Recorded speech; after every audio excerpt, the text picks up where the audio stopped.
I have Stephen D'Souza from CBC, Fifth Estate, online with me. We have talked to Stephen many a times earlier too. Both of us almost started our media journey together, and I'm very, very glad, happy that Stephen has done wonderful in the field of journalism. He was in USA for a long time, uh, and now he's back to Canada. And last time when we talked to him was the first part of his story about that family, Patel family, Jagdish Patel, and his family. Four of them died on the border of Canada and US on a chilly day, almost minus 30 to minus 35-degree temperature, and it was 19th of January 2022.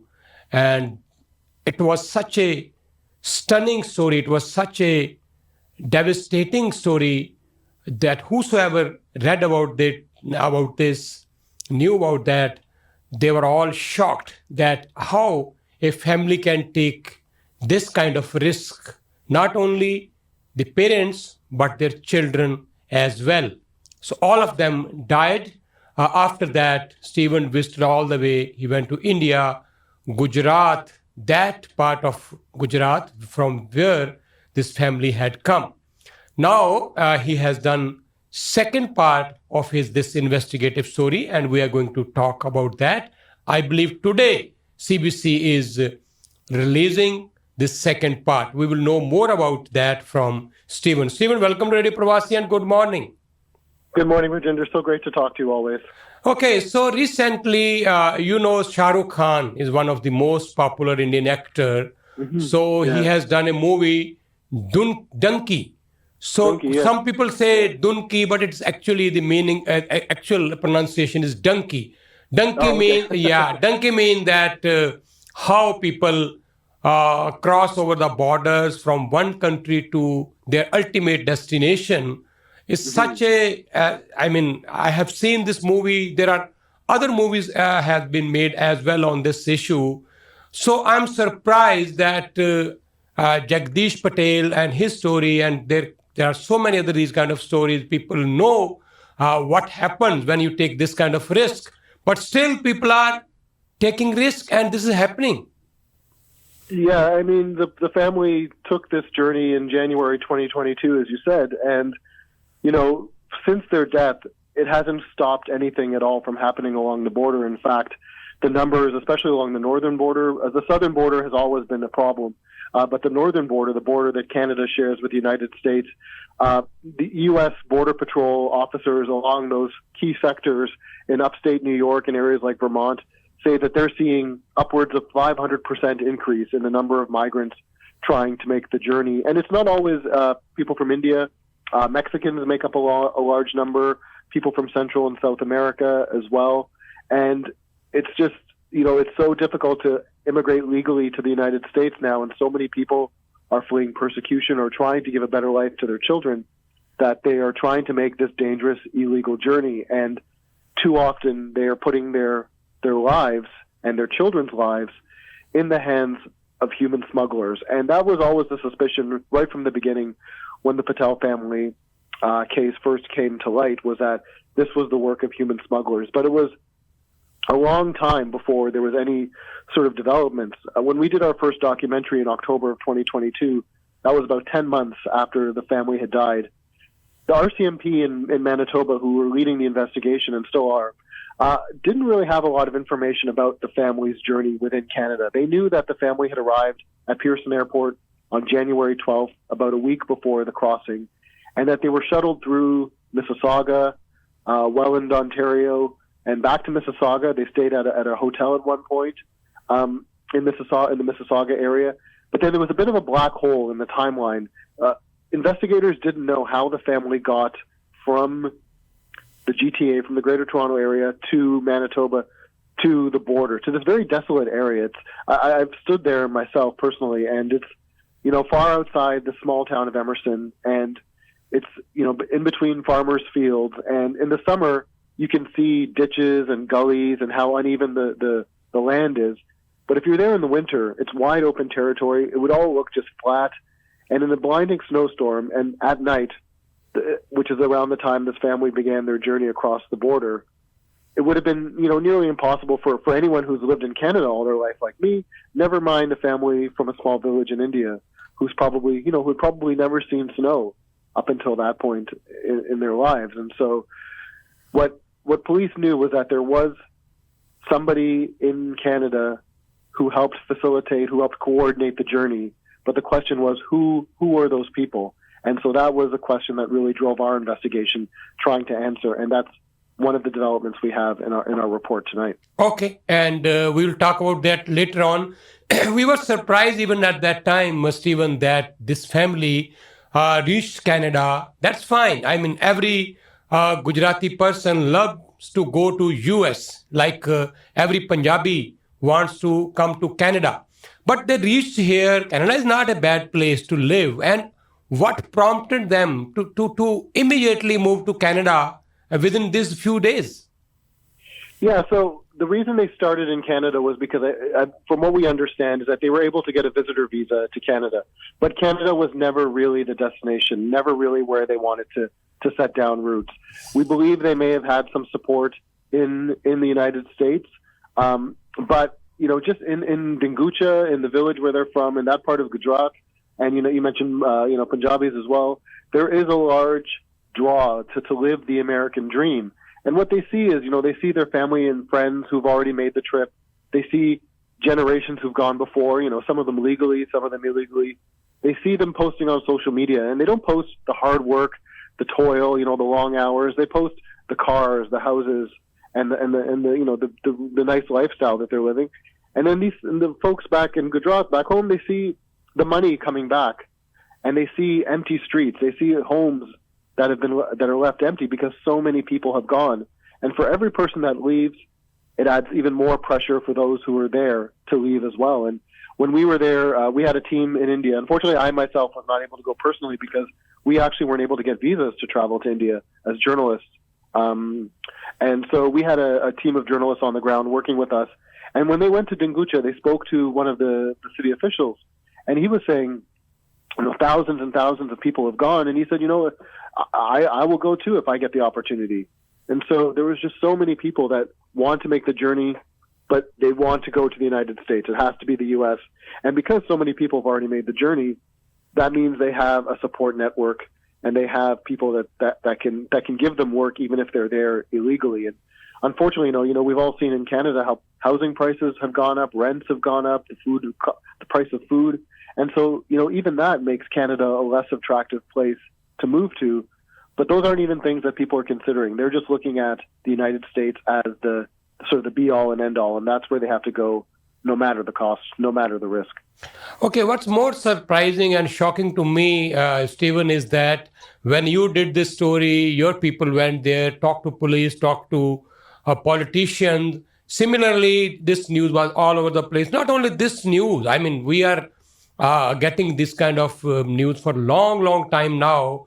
Recently, I think you also know that a plane was carrying more than 200 people, and this plane was stopped, intercepted in France when they were filling the fuel, and ultimately they were going to Nicaragua, but Nicaragua was not their ultimate destination. They were all going to US illegally, and most of them were Gujaratis. So, I mean, that plane has been somehow came under the radar. But most of these kind of flights are still going on, illegal immigration still going on. Yeah, I mean, that just shows you how high the demand is. And think about it, for every person on that plane, they worked with a smuggler, like they likely worked with a smuggler in some way to get on that plane. A smuggler booked that ticket, helped them get the paperwork to go to Nicaragua, and then there would be people on the ground waiting for them in Central America to take them on that journey, to do the journey that we saw in the movie. I actually haven't had a chance to see the movie yet. I'm hoping to at some point, but it's interesting, so that was the same situation with the Patels. There was a smuggling network in India that arranged the first part of their journey, and then when they arrived in Canada, there were people here in Canada that helped facilitate the journey. And so last year, in January, around this time last year, around the first anniversary of the family's death, Indian police arrested 3 men. And they said that they accused those 3 men of being part of the smuggling network that were responsible for the family's journey. But what was interesting for us here at CBC in the Fifth Estate was that Indian police in Gujarat, they named 2 Canadians, or 2 people in Canada. We don't know their citizenship status. They named 2 suspects in Canada, a guy named Bitta Singh, and then another guy named Fenil Patel. And so that was a starting point for us. Now we had some names to work off of. Okay. And the challenge for us was that Bitta Singh, Bittapaji is a bit of a nickname. It's not really a real legal name. So we didn't really have much to work on there.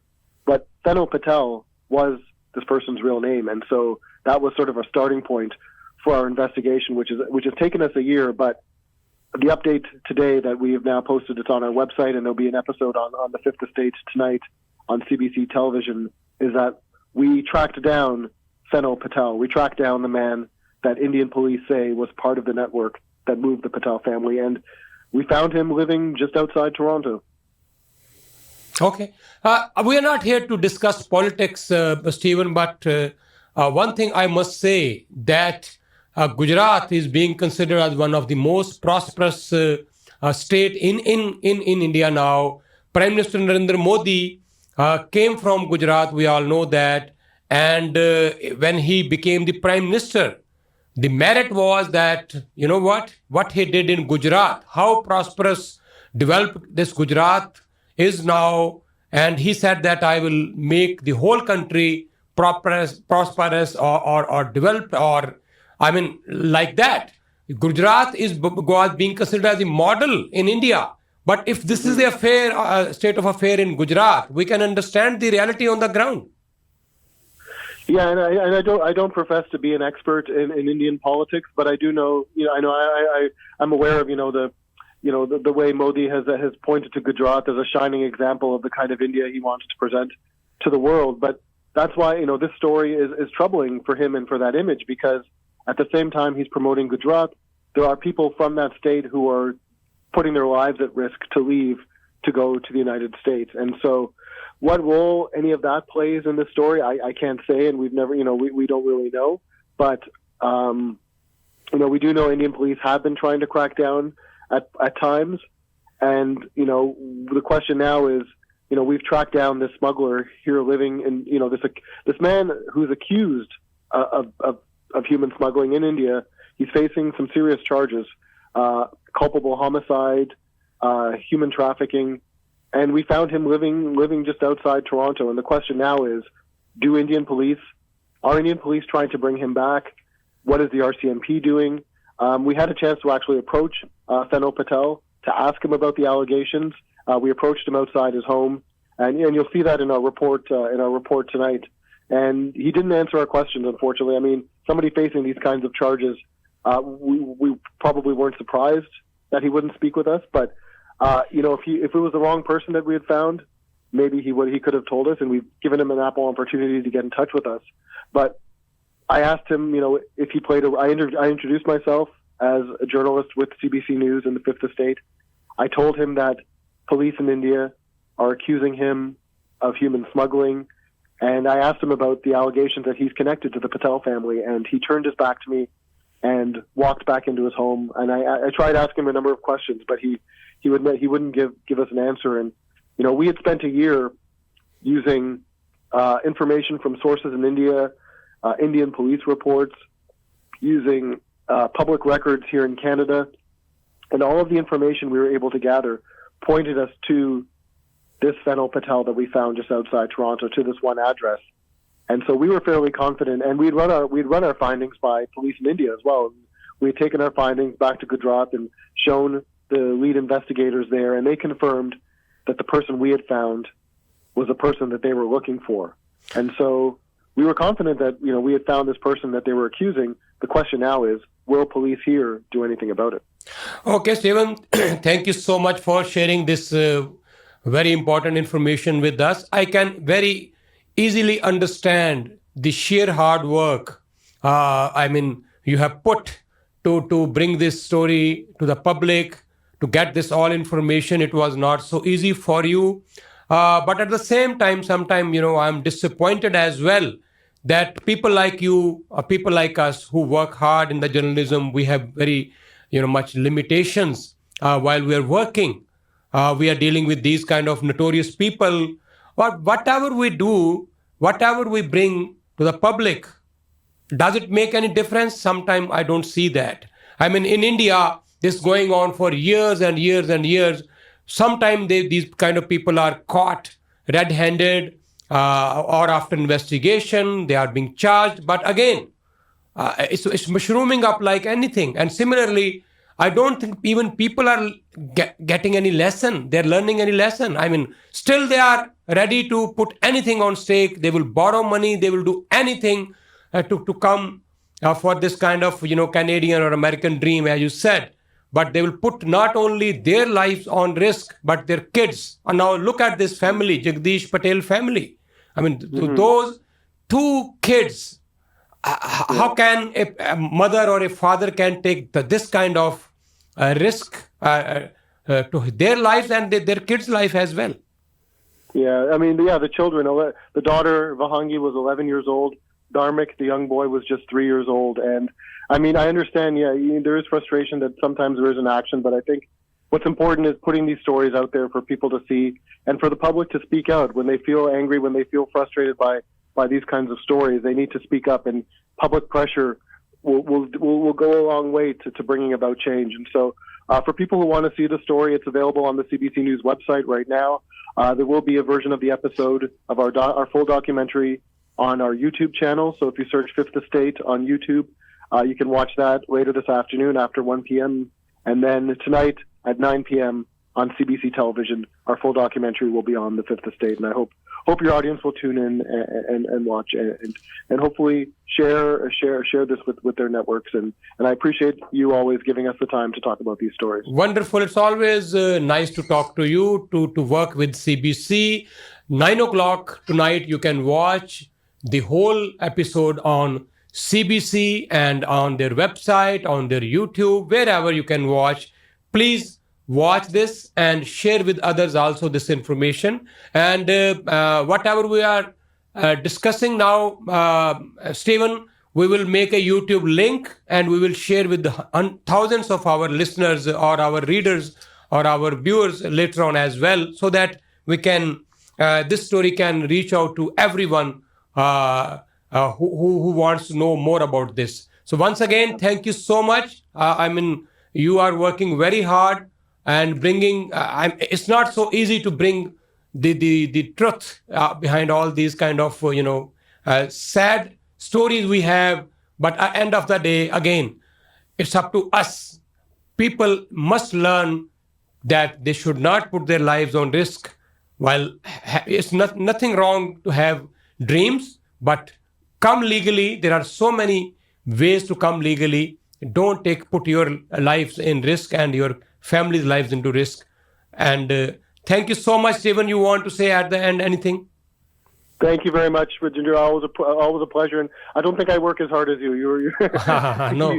You set a great example for all of us. And it's always all over the years. We've been talking for a number of years now. I've lost track, but it's always a pleasure to speak with you and your audience. Before you go, I would say one thing more, that many of our Punjabi people, our Indian community people may not know that poppy flowers, which we call Dode, which was, taking lives of our people, young drivers, many people were having intake of these Dodes. But it was Stephen who came to my office at that time, and we had just started our journalism, this career. And Stephen was the person I must, admit and say that he took this to this Dode and poppy flower powder, whatever was a substance, to Health Canada. It's a long story. And finally, Peel Police got convinced that these poppy flowers are being used as prohibited substance, as a drug. And later on, they charged people. And now we are at least so much relaxed that we don't see those poppy flowers Dodes are being sold on so openly in the market. Maybe some people are using it. I'm not sure. I have never seen now. And police have all the tools now to charge those people, punish those people if they do any kind of this kind of business. But credit goes to Stephen as well. I did that story first, but he was the man who carried it over to the mainstream, and police came into action after that. And thank you so much for that also, Stephen. Oh, my pleasure. No, you guys did a lot of the great work, and we were just happy to amplify it and get it in front of the right people. And yeah, hard to believe that's almost 17 years ago now. Yeah, and there was a city councillor at that time who tried to take the whole credit, and you know what? Anyway, he was beating drum beats, and he was claiming that he's the man who did everything. And he won 2 elections, one after that, municipal elections, because of this. But I never countered him. But anyway, truth is truth. So thank you so much. Thanks again. My pleasure. Thank you so much, Rajinder. Take care. Thank you. ਤੁਸੀਂ ਜੁੜੇ ਹੋਏ ਹੋ radio programme ਪ੍ਰਵਾਸੀ ਦੇ ਨਾਲ। ਸੋ ਡੋਡੇ ਸਾਡੀ community 'ਚ ਬੰਦ ਹੋਏ। ਸਟੀਵਨ ਨੇ ਹੈਲਥ ਕੈਨੇਡਾ ਨਾਲ ਗੱਲ ਕੀਤੀ, CBC ਨੇ, ਕਿਵੇਂ ਇੱਕ ਲੰਬੀ ਸਟੋਰੀ ਹੈ। ਪੁਲਿਸ ਨੇ ਫਾਈਨਲੀ ਫਿਰ ਇਹਨੂੰ ਕ੍ਰਿਮੀਨਲ ਕੋਡ ਆਫ ਉਹਦੇ ਕੰਡਕਟ ਸ਼ਾਮਿਲ ਕੀਤਾ। ਲੋਕ ਚਾਰਜ ਹੋਏ। ਬੜੇ ਵੱਡੀਆਂ ਖੇਪ ਕੰਸਾਈਨਮੈਂਟਾਂ ਡੋਡਿਆਂ ਦੀਆਂ ਫੜੀਆਂ ਗਈਆਂ ਵੇਅਰ ਹਾਊਸਿਸ 'ਚੋਂ, ਅਤੇ ਕਲੇਮ ਕੋਈ ਹੋਰ ਹੀ ਕਰਨ ਵਾਲੇ ਬੰਦੇ ਅੱਗੇ ਆ ਗਏ ਜਿਨ੍ਹਾਂ ਨੇ ਕੀਤਾ ਕਰਾਇਆ ਕੱਖ ਨਹੀਂ ਸੀਗਾ, ਅਤੇ ਉਹ ਕਲੇਮ ਇਹ ਕਰਨ ਲੱਗ ਪਏ ਕਿ ਗਾਣੇ ਬਣਾ ਲਏ, ਗੀਤ ਬਣਾ ਲਏ ਕਿ ਡੋਡੇ ਬੰਦ ਕਰਾਏ। ਇਹ ਬੰਦਾ ਸੀ ਸਟੀਵਨ ਡਿਸੂਜ਼ਾ, ਜਿਹਨੇ ਸਭ ਤੋਂ ਪਹਿਲਾਂ ਪਹਿਲ ਕਰਕੇ ਇਸ ਅੰਜਾਮ ਤੱਕ ਪਹੁੰਚਾਇਆ ਇਸ ਸਟੋਰੀ ਨੂੰ। ਸੋ ਪ੍ਰਵਾਸੀ ਨੂੰ ਵੀ ਪੁਲਿਸ ਨੇ ਉਸ ਵੇਲੇ ਆਨਰ ਕੀਤਾ ਸੀ, ਅਵਾਰਡ ਮਿਲਿਆ ਸਾਨੂੰ ਪੁਲਿਸ ਦਾ ਇਸ ਵਾਸਤੇ, ਉਹ ਵੀ ਔਨ ਰੈਕਡ ਹੈ। Thank you so much.